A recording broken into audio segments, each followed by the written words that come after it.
Hey everybody, this is D Hunter, bringing another action figure review. Today, we're going to look at the McFarlane DC Multiverse Failsafe.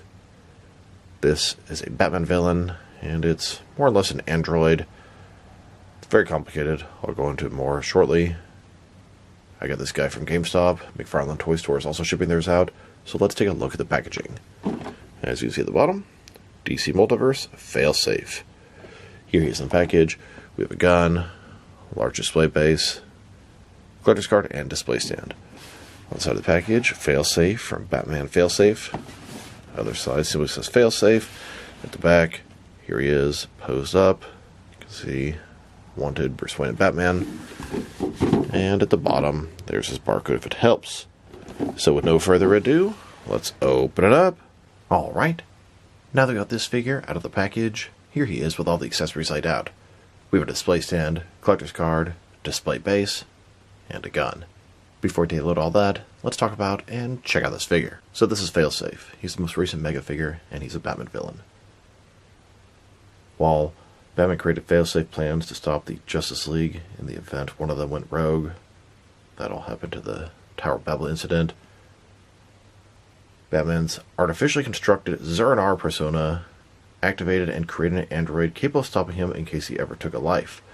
Batman kind of had this failsafe set up, but it was set up by his alternate personality, the Zur-En-Arrh Batman from Batman R.I.P., and it gets very convoluted and complicated. And at one point, Penguin framed Batman for killing him, and then failsafe was activated. Of course, there was a failsafe in the failsafe in case it was a trick, but Alfred Pennyworth, who is deceased at the time, was the one who would have to activate that and stop failsafe. So it's basically an android robot set to stop Batman if he goes rogue, which he didn't go, and it's sort of tricked into thinking. Failsafe remained dormant in the Batcave for many years until Penguin pulled that stunt, and then bam, went after Batman. So let's take a closer look. Start with his head.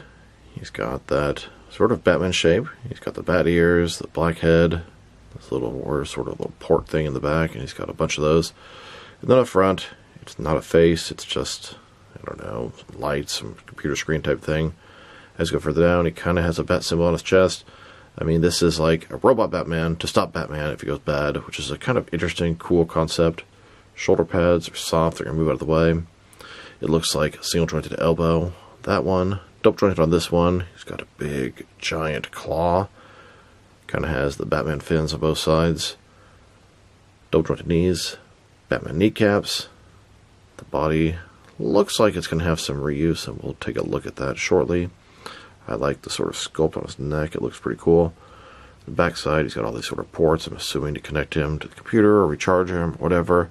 You can actually see through the torso. That's kind of a cool effect there. Good texturing, looks very mechanical, robotic.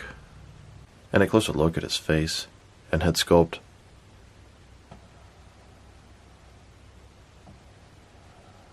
Definitely has that futuristic, robotic look to him.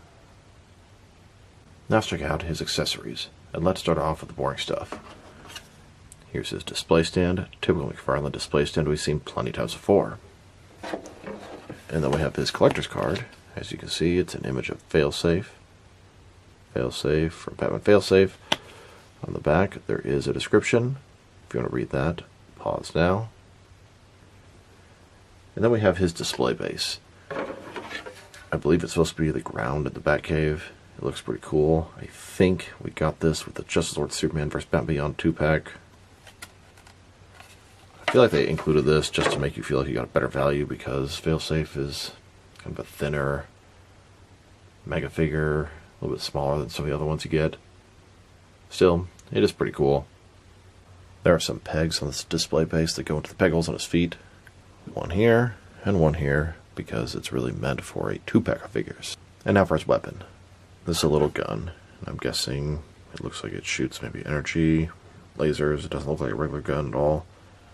Batman typically does not use guns, and I'm not too surprised that Failsafe does. Here's Failsafe holding and getting ready to use that gun.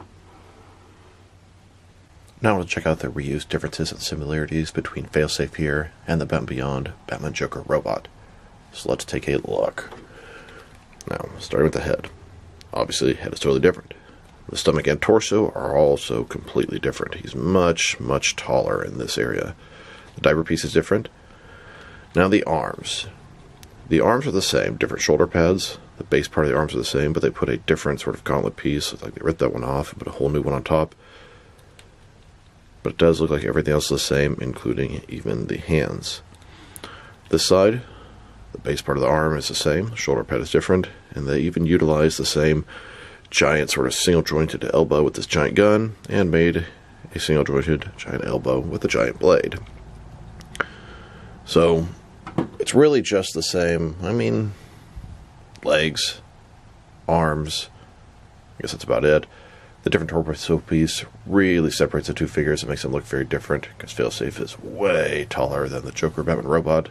There are now 3 McFarlane DC Multiverse figures that utilize the space body, and that is the Batman Joker robot, Failsafe, and the glow-in-the-dark version of the Joker Batman robot. Now that we've taken a pretty good look at the figure and its accessories, let's check out his height. From bottom to the top of his head is standing about 9.1 inches tall, which can translate to just over 23 centimeters, and if you go to the top of his ears, about 9.3 inches tall. And for his articulation, starting with his head, of course, it can rotate side to side. He can look up, not much, down quite a bit, which is actually good because this guy's so tall, most of the time he's going to be probably looking down toward figures. He can tilt his head from one side to the other. Shoulders on a ball joint goes out 90 degrees. The shoulder pads do a pretty good job of moving out of the way, not obstructing the articulation. Up, down, around. Now going up, that's a different story. They definitely obstruct that. So, got to kind of live with that. He has that butterfly ring between his shoulder and chest, increasing the range of motion and covering the gap that would be there. Bicep cut below that. This one is a single jointed elbow and it goes in a little bit more than 90 degrees. And the other side, we have a double jointed elbow, and it has sort of the standard articulation. And then the wrist can rotate, and it is hinged. His torso. Now, it's pretty much one solid piece, and I really do like how you can see through it. I think it's pretty cool. Waist rotates around, forward and back, and that's what makes him just really tall. Legs, complete as the splits, McFarlane style hip joints, rotation, it's actually pretty good.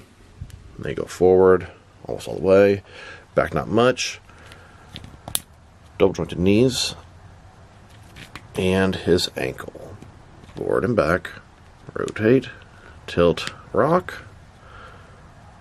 Here's a look at Failsafe, post up in front of a computer room. Now let's check him out next to some other action figures, and let's go over the entire sort of story of Failsafe from the beginning.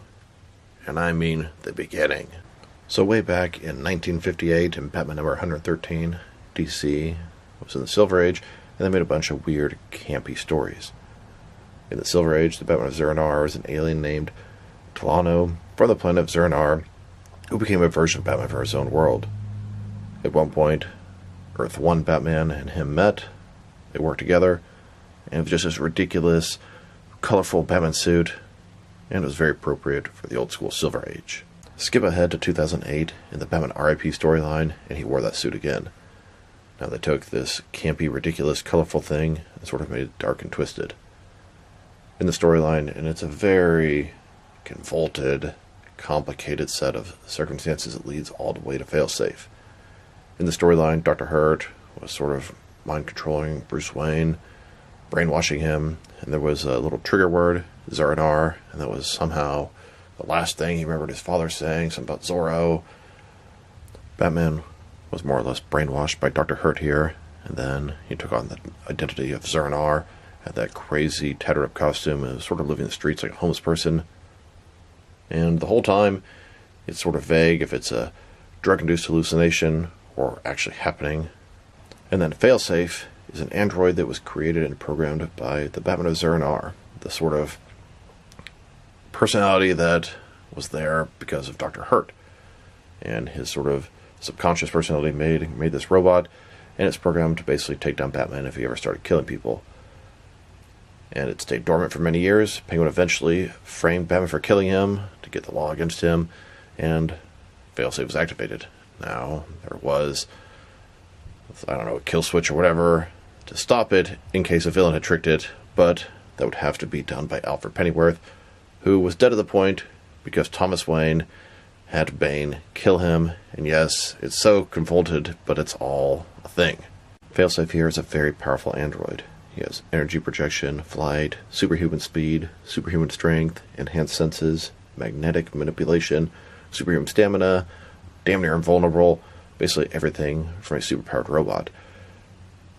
He was designed based off other powerful robots in the DC universe, including Amazo, and this is not the first evil Batman sort of robot or android that McFarlane has made. We have Murder Machine here, which is sort of a hybrid of Batman and Cyborg from the Dark Multiverse. It's still Bruce Wayne at the core. Here's Failsafe next to a couple of recent McFarlane Mega figures. We have Glow-in-the-Dark Bane and JSA Atom Smasher. And if you just look at how thin Failsafe is, his stomach, torso, the legs, it just doesn't feel like you're getting as good a value of a Mega figure as these other ones. Bane and Atom Smasher are just bigger overall proportions. And I think that's why you got the display base, to try to sort of give you the illusion of getting better value. I mean, I still like Failsafe, but I definitely think he's overpriced for a Mega figure, especially since the price has been going up on them. And to tell you the truth, this Godzilla is also a Mega figure. It's really priced about the same as Failsafe here. I know we came in a 2-pack with Wonder Woman, but I guess the price of Mega figures is like $45, $50 nowadays. And even though Godzilla does not move a lot, you can really see where the money went, especially compared to Failsafe here. Now let's check him out next to some other recently released McFarlane DC Multiverse figures. Here he is, next to the Batman Returns wave. Batman, Catwoman, Max Schreck, a couple versions of Penguin, and his Penguin Commandos. Here's Failsafe, next to the rest of his wave. At least sort of. You can get these figures together in a bundle at the McFarlane Toy Store. We have the DC Classics Scarecrow, Hush Riddler, Classic Batgirl, of course Failsafe, Earth 2 Batman, Batman Incorporated Batman, and Black Mask as Batman. And here he is, with the pink and rainbow Batman figures. And here he is, next to some recent paint variants, Glow-in-the-Dark Bane, cover recreation Emerald Twilight Green Lantern, and Black-White Accent Thomas Wayne Flashpoint Batman. Then, next to the JSA Spectre vs. Atom Smasher 2-pack. And now, with the 5th digital wave, Red Tornado, Batgirl, and Blackfire. Here's Failsafe, next most recent wave of Collector's Edition figures. We have Batman, that came with the Mobius chair, and then the regular and platinum versions of Dr. Midnight. I am on the hunt for the platinum version of Batman with Mobius chair, and while we're on the subject, I'm also on the hunt for the Collector's Edition San Diego Comic-Con exclusive Beast Boy, both regular and platinum versions. If anybody has some information for me, can point me in the right direction, or can possibly help me out, please drop me in the comments below. It is much appreciated. And here he is, next to the most recent wave of page punchers. We have Joker and Superman. I still need to get Cheetah and Extant. Hopefully I'll have them soon. Then, with the Ben Affleck Batman from the Flash movie that came with the Bat-Cycle, and the Rebirth Batman 2.0, and now, with the Nightmare and Jokerized Superman figures. And finally, with the Red Platinum Guardian and Dark Flash figures. Now let's check him out, next to some action figures from different various companies, so we can see how he fits in, both scale and style-wise, in case you want to know which lines you can mix him with.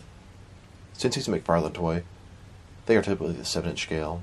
Even though this guy's over 9 inches tall, he's still part of a 7-inch scale action figure line.